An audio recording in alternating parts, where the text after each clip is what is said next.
My husband left me on the highway with my waters broken to go celebrate his ex-girlfriend's birthday. From then on, I completely disappeared. He bet his friends, within 3 days, she'll come crawling back. 10 days later, he froze all my bank cards and sent a threatening message, "Get back here immediately, don't be ungrateful." 100 days later, he barged into my best friend's house, demanding she hand me over. My best friend shoved a photo of the car accident scene right in his face. "Wake up. Your wife died long ago, and you identified the body yourself, remember?" 8 months and 9 days pregnant, Guli took me for a prenatal checkup. But on the highway, he got a call. "Guli, I'm back in the country." The speakerphone was on, and I instantly recognized Chen Jieyu's voice. I nervously looked at Guli. Sure enough, his expression changed immediately. He looked nervous, excited, expectant. "Today is my birthday. Can you come keep me company? I'm at the usual place." "Okay, I'll be right there."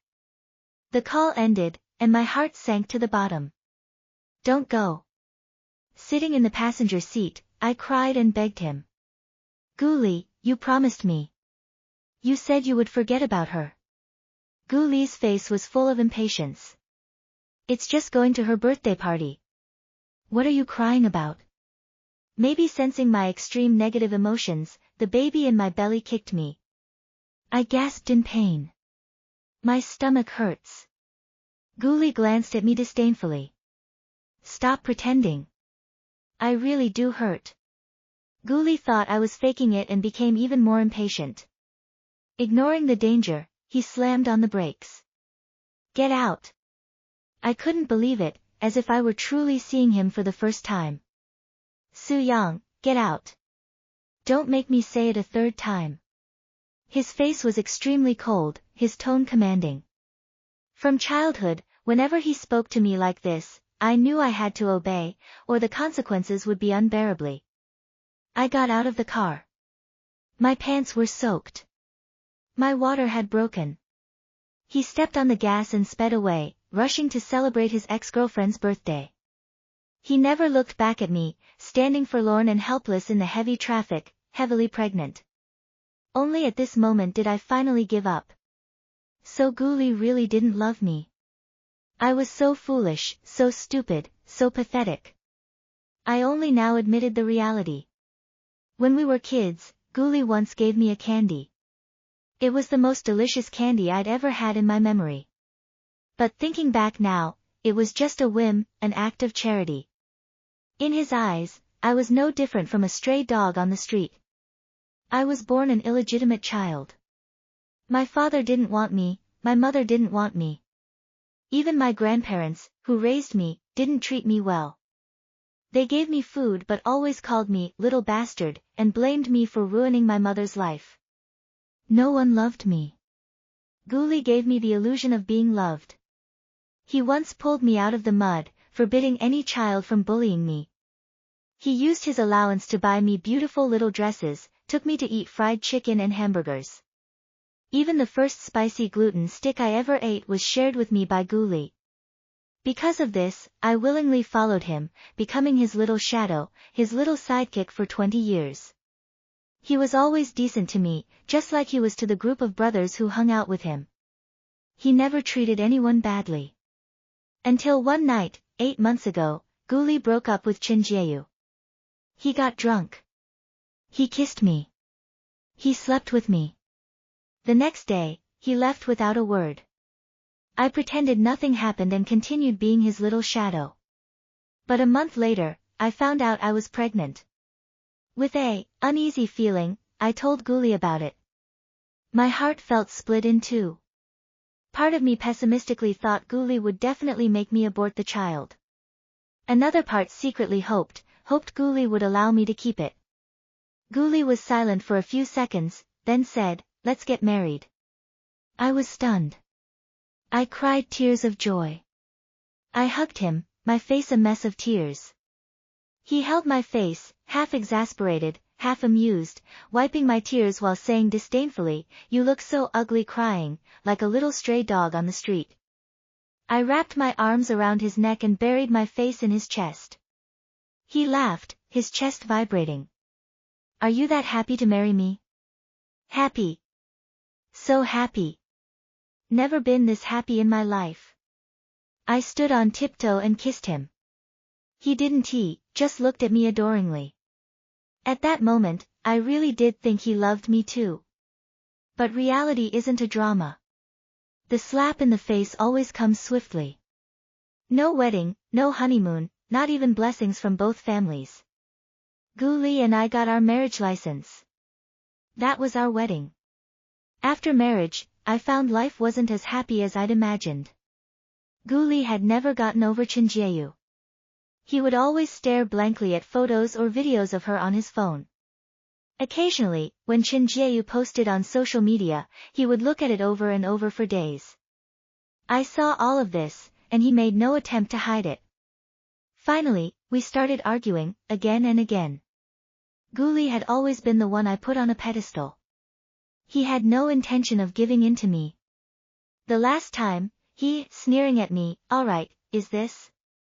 Don't tell me you think just because we got a license you can control me. You followed me around for so many years.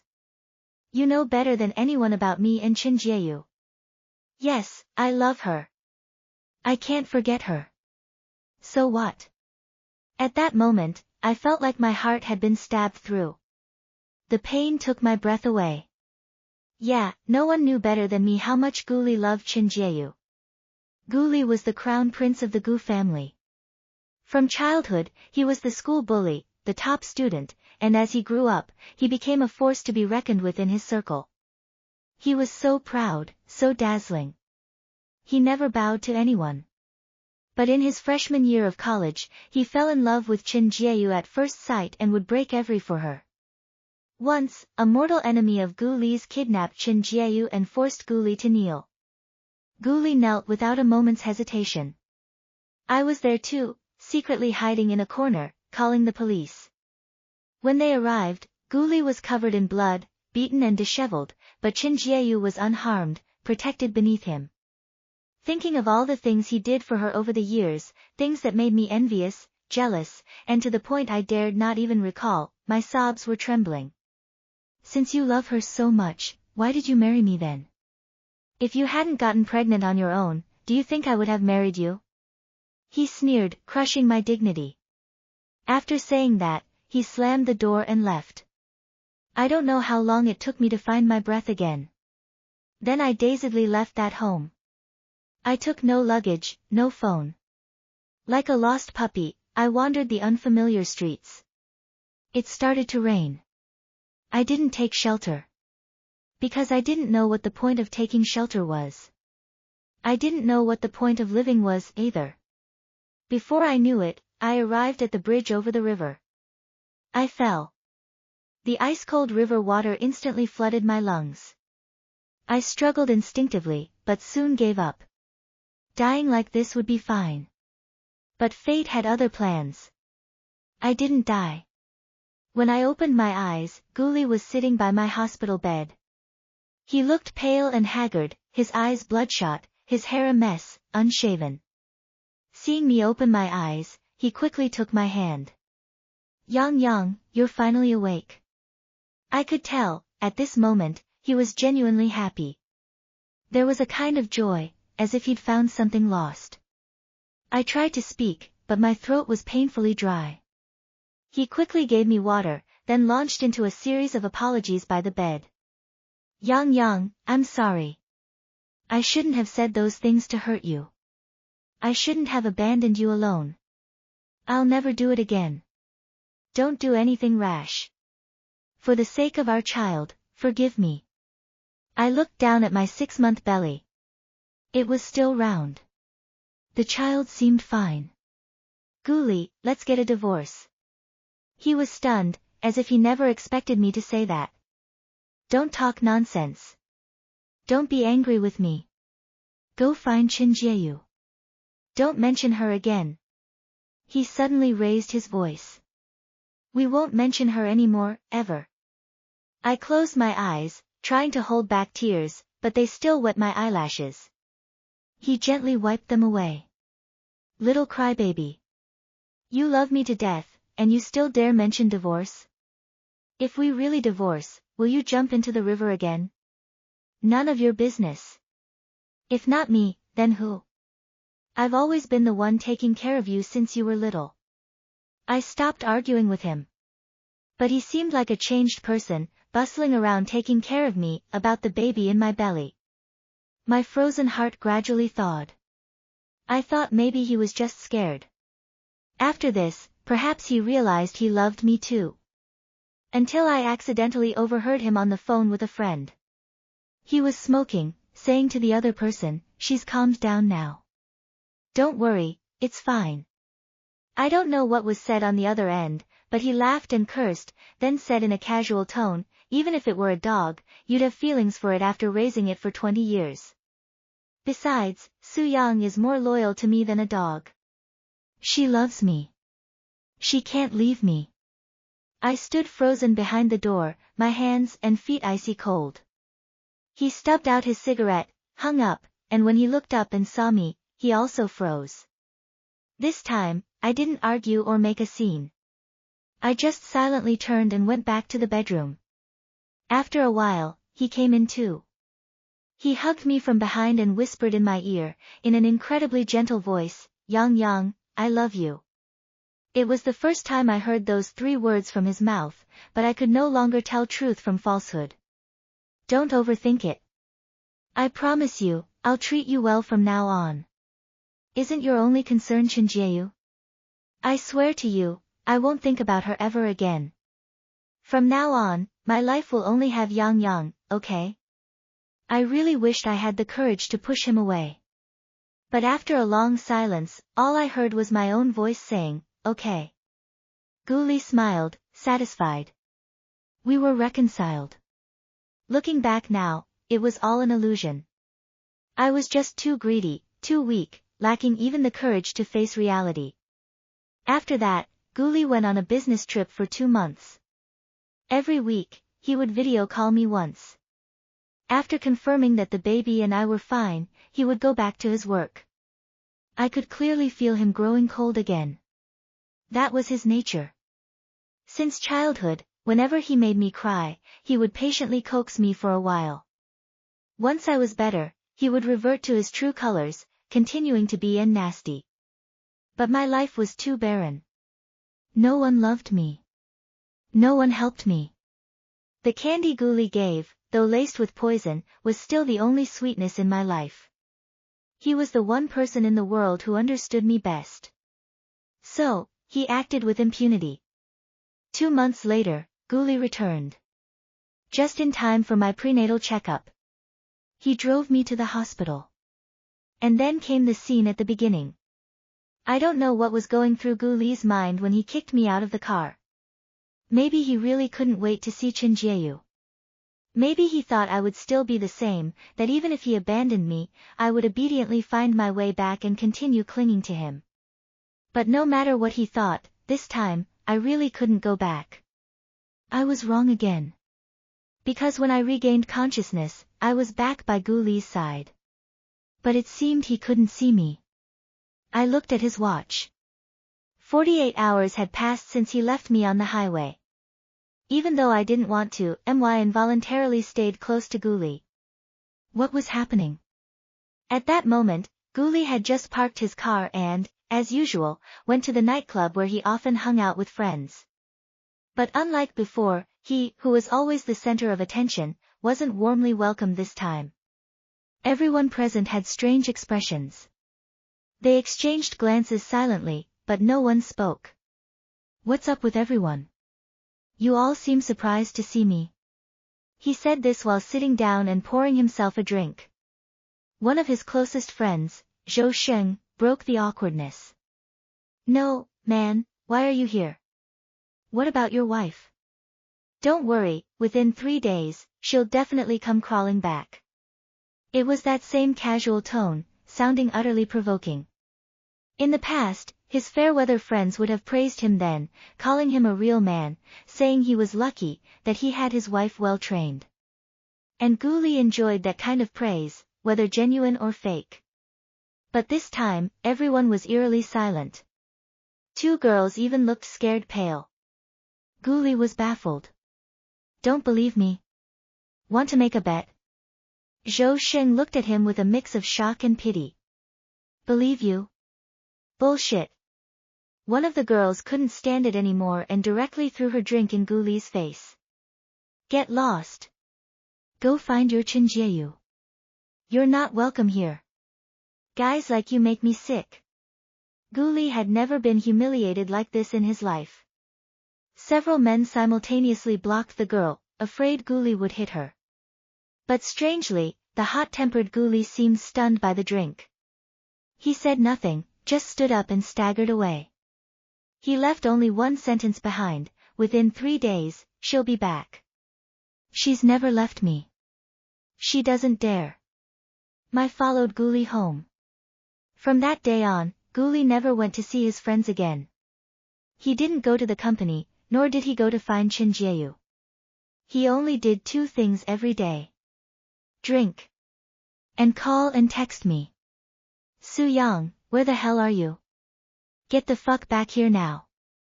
Su Yang, you actually dare not answer my calls? You've grown some balls. Su Yang, if you don't come back, I'm throwing away all those damn flowers you raised. He sent me hundreds of messages like this every day. But without exception, they all vanished into thin air. Guli refused to give up. He was still convinced I was just angry with him. He kept causing damage at home. Not only did he throw away my flowers, but he also dismantled the nursery I had painstakingly prepared. He tore apart all the baby clothes and toys I had carefully chosen. Every time he destroyed something, he took a photo and sent it to me, as if that would make me feel bad and come home quickly. But it was useless. Even if he demolished the house into ruins, I never gave him any response. On the 10th day of my disappearance, drunk, he seemed to come up with a new idea. He froze all my bank cards. Su Yang, if you want money, get the hell back here. You're spending my money and gallivanting around outside. Is this how you act as a wife? Still no response. Until the 100th day of my disappearance, he suddenly became calm and went to find Chen Jieyu. Chen Jieyu seemed very happy to see him, but seeing how drunk he was, she pretended to be concerned. She took him to a beauty salon. First, a hot spring, then a haircut, then a shave. She tidied him up from head to toe, then nodded in satisfaction. Guli let her manipulate him, numb throughout, not saying a word, just constantly taking pictures and posting on social media. In just one day, he took Chen Jieyu shopping for jewelry, a diamond ring, a house, a car, clothes, bags. His social media feed was filled with over 100 posts showing off their love. With his wide circle of friends, he naturally received comments and likes. One comment stood out, 99. Scumbag and bitch, lock yourselves together forever. The commenter was my only best friend in this life, Ji Xiaoyuan. I understood that Guli posted these things to provoke me, make me jealous, and then quickly crawl back to him to stake my claim. He had done this often before, and I always obliged. But this time was different. Ji Xiaoyuan's comment seemed to remind him. He paused for a moment, then left the overjoyed Chen Jieyu and angrily stormed over to Ji Xiaoyuan's house. Ji Xiaoyuan. You're hiding Su Yang, aren't you? Ji Xiaoyuan, open the door. He banged on the door furiously, as if he wanted to tear it down. Ji Xiaoyuan yanked the door open. Guli, have you lost your mind? Hand Su Yang over. Or I'll tear your house apart. Guli obsessively barged in, searching room by room. Ji Xiaoyuan was furious. She rushed over, grabbed his collar, and shoved her phone in his face. The phone screen displayed a gruesome, bloody, but very clear photo of a car accident scene. In the photo, a heavily pregnant woman lay in a pool of blood in an eerily twisted position. Blood flowed from her mouth and nose. Her hands and legs were probably broken in the impact. Beneath her bulging belly was nothing but blood. You could imagine the suffering she endured before death. Her dilated pupils still seemed to hold traces of despair. My spiritual form shuddered, and then I suddenly realized that woman was me. I was hit by a truck driver driving fatigued, killed instantly. 2 lives lost. Ghoulie was thunderstruck. He didn't move, didn't even breathe. He stared intently at the photo of the accident scene. A tinge of red slowly spread in his eyes. Wake up. Your wife died long ago, and you identified the body yourself, remember? Ji Xiaoyuan looked at him with a cold smile. You left her on the highway, remember? You rushed off to celebrate Qin Jieyu's birthday. You couldn't wait a single minute. Even though her water had broken and she was about to give birth, you still kicked her out. Gu Li's hand holding the phone trembled uncontrollably. He couldn't help but kneel on the floor. I didn't know. I didn't know her water had broken. She said her stomach hurt, but I thought. Ji Xiaoyuan sneered. You thought she was just manipulating you, throwing a tantrum. In your heart, she was just a dog you raised. The child she carried was just a puppy. The lives of her and her child combined weren't worth a single strand of Qin Jieyu's hair. Shut up. It's not like that. It's not like that. Gu Li pounded the floor with his fist, as if he could no longer bear it, and began to wail loudly. In all my life, it was the first time I saw Gu Li cry. It was as if he had shed all his armor, his personality regressing to that of a child. Ji Xiaoyuan looked down at him. Mr. Gu, are you here at my house to perform a grief-stricken act? Sorry, I don't want to be the audience. Gu Li cried uncontrollably, completely ignoring Ji Xiaoyuan. Ji Xiaoyuan simply took out her phone and posted a video of him kneeling on the floor, wailing loudly, on her social media. She captioned it. Ji Xiaoyuan, me, and Gu Li had a significant overlap in our social circles. Many people were very clear about the situation between me and Gu Li, as well as my death and its cause. People who usually disliked Gu Li started commenting and liking. Could this be the legendary wild donkey farting? Nonsense. This is clearly Mr. Gu realizing he needs milk only after the child has died. His child did die, just about to be born, but killed by his own father. 2 lives. This kind of scumbag should be sent for research to see if it's a genetic mutation or something. How else could he do such a despicable thing? It's all because of the charm of the school beauty Qin Jieyu. Look how she's got Mr. Gu hooked. Threw his wife and child directly onto the highway. Mr. Gu probably thought the highway was his private road. Even if he threw them on the highway, no car would dare hit them. This is murder. The police shewed the responsibility of the scumbag and the bitch. Maybe Gu Li and Qin Jieyu conspired to use the car to kill. Should investigate strictly. See if Gu Li bought any huge life insurance policies for Su Yang before. People love watching a good disaster unfold. Many people on social media tagged Qin Jieyu, asking her to come out and explain herself. Qin Jieyu came from a middle-class family. She was not only beautiful but also smart. From childhood, she was put on a pedestal. She had never been ridiculed by so many people at once. Of course, she couldn't accept it. But she was smart enough not to fall into the trap of defending herself. Perhaps in her eyes, she was Gu Li's one true love. I was just a toy for him to amuse himself with. She thought these people's mockery and insults were because they didn't know the truth. So, she made a decision she would regret for the rest of her life. She compiled a video containing various photos and vlogs of her and Gu Li. It documented the expensive gifts Gu Li gave her, the luxurious scenery he showed her. Every time she was sick, Gu Li was by her side. Under fireworks, Gu Li made a passionate vow to love her for 10,000 years. She posted this video on various platforms, bought, hired internet trolls. Instantly, the video went viral on the trending list. Her social media gained 800,000 followers in one day. They were all fans shipping her and Gu Li. After all, tags like handsome guy, beautiful woman, rich, public display of affection, pure love warrior were all included. Sensing the was sufficient, Chen Jieyu then published a lengthy 8,000-character essay. In the essay, she not only detailed her meeting, falling in love, misunderstandings, and breakup with Gu Li, but she also focused on me. In her description, I became a shameless third party, a pathetic simp. A gold digger latching on to Gu Li. She emphasized my background: my mother was a mistress, I was an illegitimate child, I had bad character, was a schemer since childhood, but had a bad brain and was always seen through by people around me.